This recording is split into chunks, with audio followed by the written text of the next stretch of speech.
patīk, kā tā skan un vies cauri ikdienai un svētkiem, cauri vecākiem un bērniem.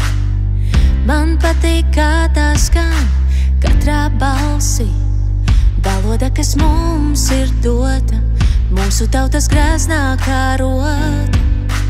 Nāc un saplūstam vienā nošu līnijās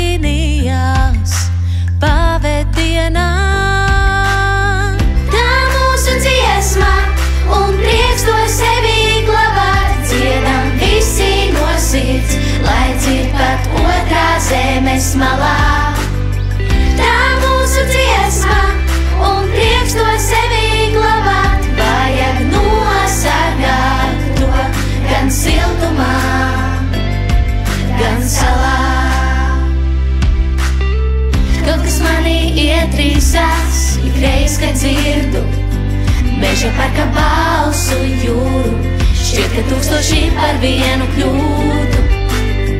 Mēs esam tie, kas ciet, pat tad, kad grūti, liekam savu bēdu zem akmens, lai tā mūsos neiekrīt.